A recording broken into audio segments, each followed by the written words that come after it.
Hi friend, Uma cooking and daily blog চ্যানেলে তোমাদেরকে স্বাগত জানিয়ে আমি আজকে রান্নাটা শুরু করছি। আজকে আমি রান্না করব সোয়াবিনের রেসিপি। তাহলে রান্নাটা শুরু করা যাক, চলো। প্রথমে আমি গ্যাসটা ধরিয়ে নেব। আর এদিকে আমি নিয়েছি, দেখো, সয়াবিন হলুদ লবণ মেখে রেখেছি, আর আলু সেদ্ধ করে রেখেছি ছোট বড়। আর এদিকে আমি নিয়েছি, দেখো, মশলা, হলুদ গুঁড়ো, গরম মশলা গুঁড়ো, জিরে গুঁড়ো, ধনে গুঁড়ো, শুকনো লঙ্কা গুঁড়ো। আর নিয়েছি কাঁচা লঙ্কা, আদা গ্রেট করে নিয়েছি, জিরে, শুকনো লঙ্কা আর লবণ, তেজপাতা।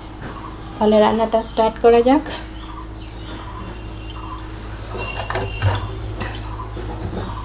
আর নিয়েছি কেচাপ, টমেটো কেচাপ।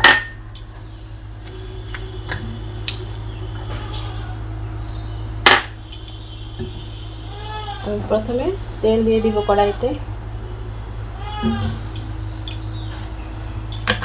তেলটা গরম হয়ে গেছে, সয়াবিনগুলো ভেজে নিব।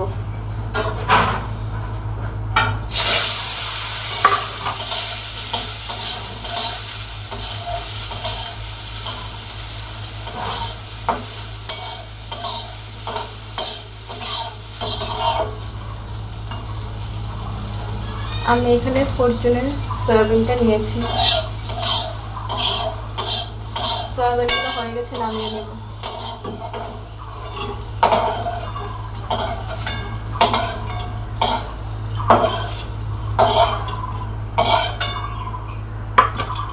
আবার কড়াইতে তেল দিয়ে দিব।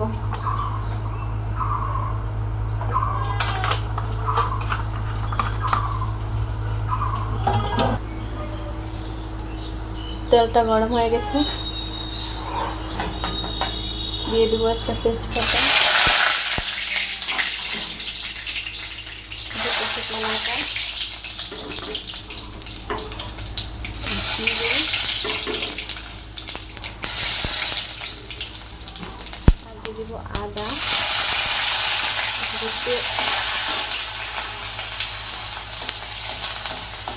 ভাজা ভাজা করে আবার আমি দিয়ে দেবো, হিটটা কমিয়ে দেবো একটু।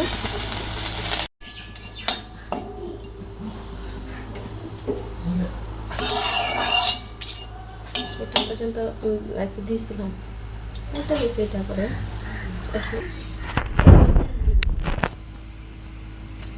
এবার আমি গুঁড়ো মশলাগুলো দিয়ে দেব। শুকনো লঙ্কা গুঁড়ো, হলুদ গুঁড়ো, জিরে গুঁড়ো, ধনে গুঁড়ো,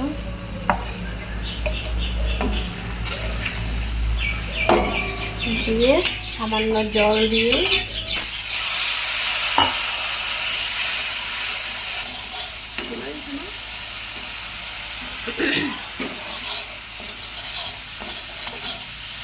গরম মশলাগুলো সবগুলো একসঙ্গে দিয়ে কিছুক্ষণ ভেজে নেব।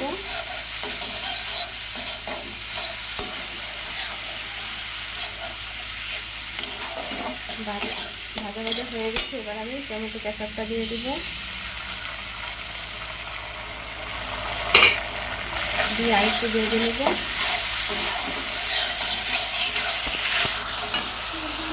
এবার আমি কাঁচা লঙ্কাগুলো দিয়ে দেবো।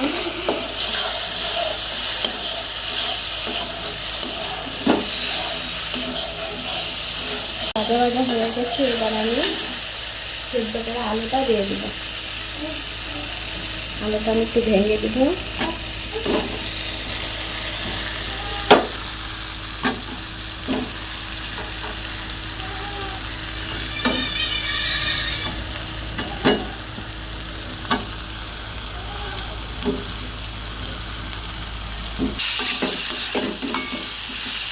আলুটা ভাজা ভাজা হয়ে গেলে আমি সয়াবিনটা দিয়ে দেবো।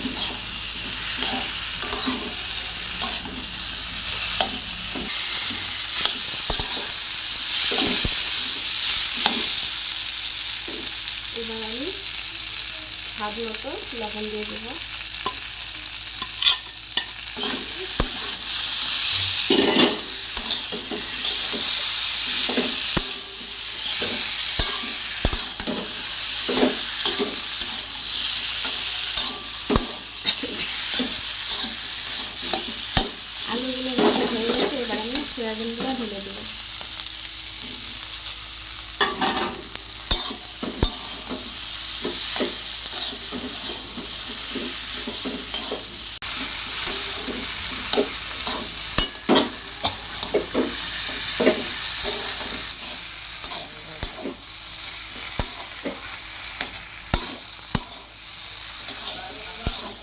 কষানো হয়ে গেলে আমি ঝোল দিয়ে দেবো।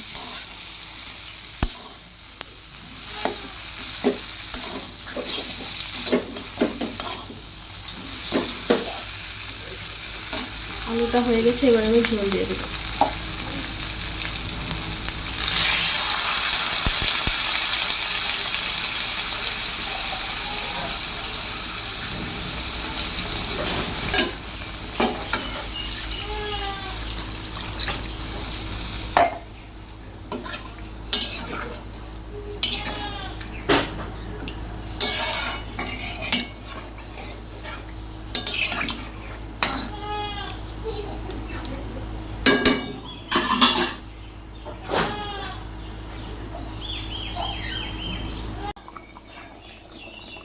তরকারিটা আমার হয়ে গেছে, আমি গ্যাসটাকে অফ করে দেবো।